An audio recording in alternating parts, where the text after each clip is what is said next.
Yo, what's up? This is Swig Monkey. Welcome to my channel.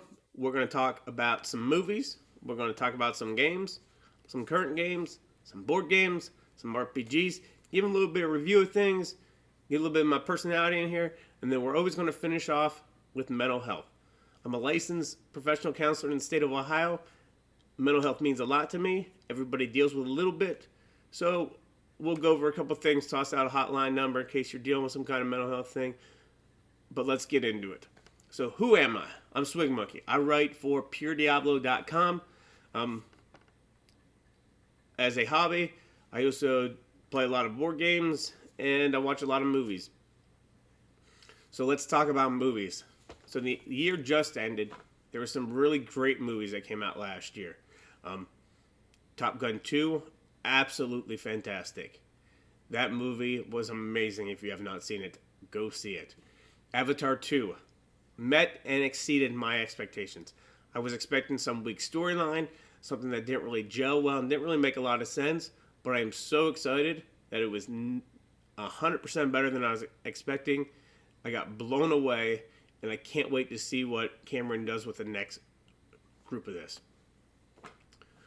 Movies that I love that did not live up to other people's expectation. Thor: Love and Thunder.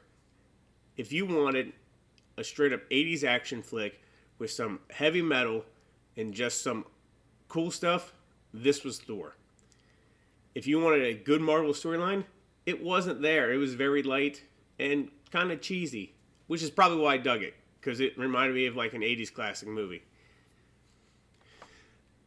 The best movie of the year that blew away my expectations: Violent Night. Oh my gosh. David Harbinger, or however you pronounce his last name, that dude kicked ass. I mean, he involved some people in some seasons beating, I believe is the tagline. Great. And when he picks up that hammer, oh my gosh, I was like a kid in the candy store, shaking out of my chair because I could not contain myself. It was amazing. Go watch that. It's streaming now on some channels. There will be a 2 unless some other crazy stuff happens, because it met and exceeded expectations. And they even left it off to where there could be a second one. So let's talk about games. Obviously, I write for Pure Diablo. For people who don't know what Diablo is, it's a video game that's spanned, I don't know, like 25 years now. It started in 96. Diablo 4 is coming out in June. I am so excited. I'm hoping the open beta is right around the corner. I'm tagging like an early March for that based on the Diablo 2 Resurrected Season 3 starting and the next season of Diablo 3 starting. Right around the first week of February, give or take a week. So that's my main game. Other than that, play a little bit of Fortnite with my 5 and 7-year-old. I'm not really good at first-person shooters. I got old man hands. Game that's blown me away is a phone game, and I don't play on the phone. Marvel Snap, an amazing card game. If you've played XTCG, you've played Magic the Gathering online, you've played cards, you've played one of the numerous other card games online, this game blows it away. I've played it now for close to 3 months. That usually doesn't happen with a new card game, and I play it every day. I love it. There's some really good streamers on it. Check them out. It's a great, simple card game. It can be played quickly in under a couple of minutes, and that is what I love. The thing that you don't get with like Magic Arena is quickness. If you want to be good at that or Hearthstone, you're devoting time and hours and stuff to it. It's cool. There's a big scene for that. I get it. I respect it. Not for me. I cannot sit there and play a Timmy deck or a red deck wins for hours on end enjoying it. I like playing these detailed decks in those games, and they're great, but they do not work for an online thing. There's no tournament that I can join to for Magic Arena that says, hey, it's a 250-person cap. We're doing a sealed deck. At the end of it, you win, I don't know, $200 or something. I would probably join those like how Hex used to have them. I would love those. They don't have any of those. Snap is starting to do a more competitive thing. We'll see where it goes in the next month or two, see if the game really kicks off in that way. But it's quick, it's easy, it's fun. Balance is pretty decent. There's a lot of counter strategies and stuff. But it's still in its infancy, so it's great. Hop in now. I love Flesh and Blood. I cannot wait for the next set to come out in March. Azalea is my favorite hero. She's going to get some love. And I also really like the Assassin. I am stepping away from the pro scene. It's just not my style of game right now. I don't really like the whole ninja go super, super wide and attack you. But that's another story for that.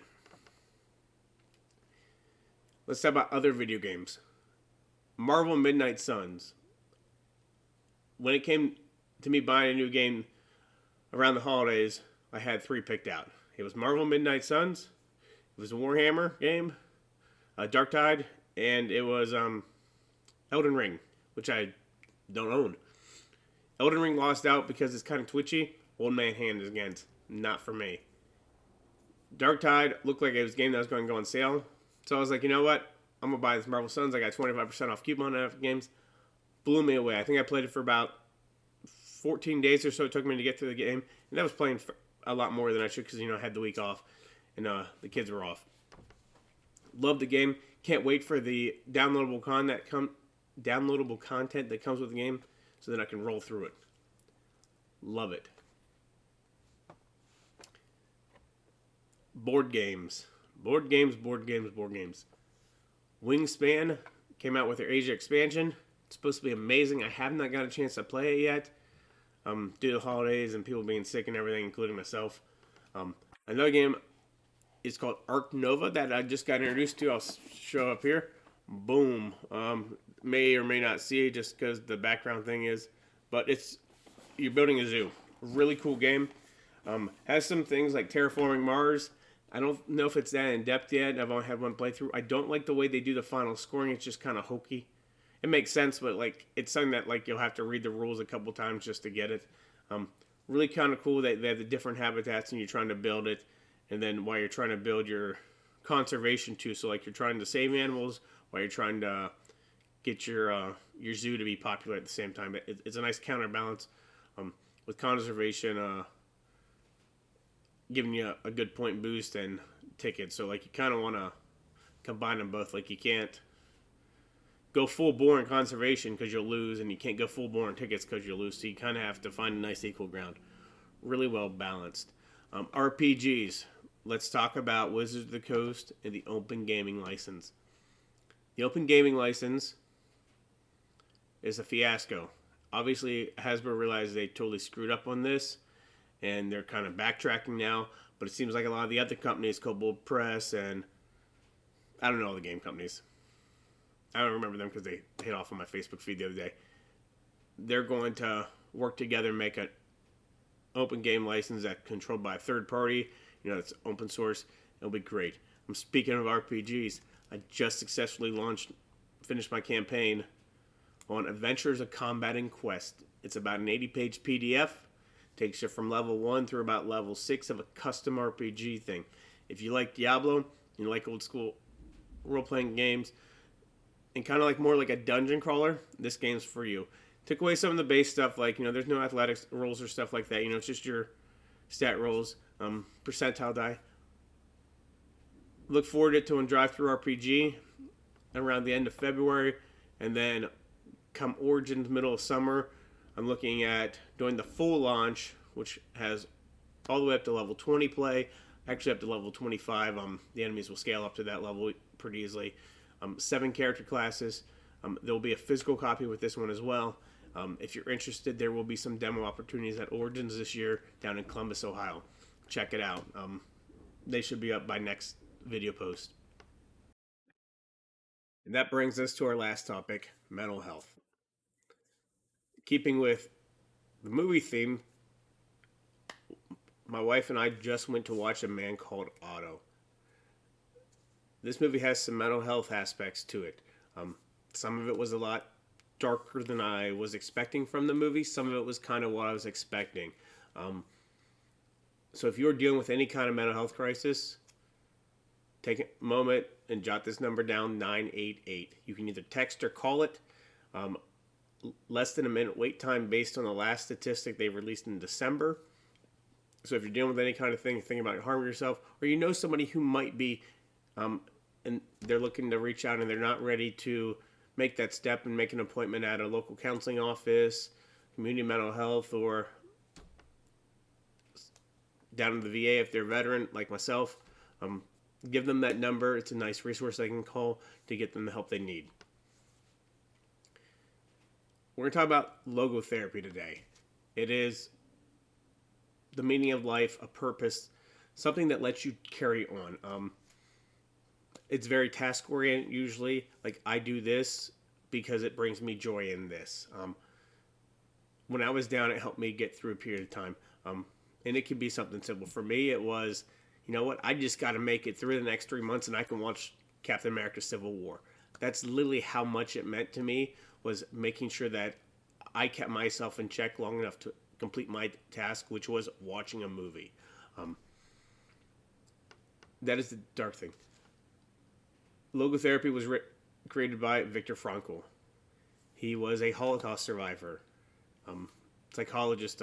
So a lot of his work derives from his 3 years that he spent in concentration camps.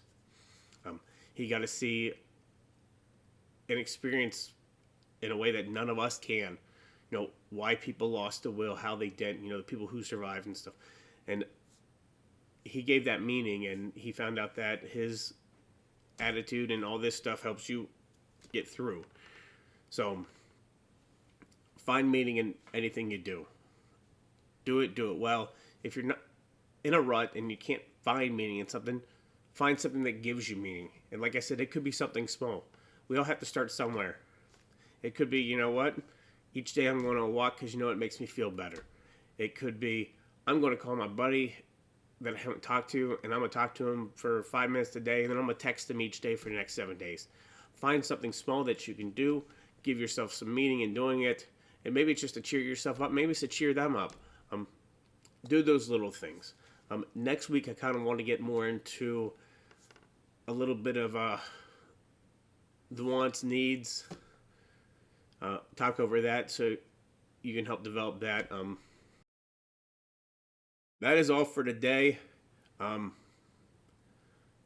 Again, check out the stuff, like the stream. Check out our Facebook page for Flying Monster Games, like that. Check out the Kickstarter campaign. This is going to be a weekly, bi-weekly series. Just me coming on here, speaking some crap, and hopefully it's enough to be entertained for 10 minutes. All right, peace out.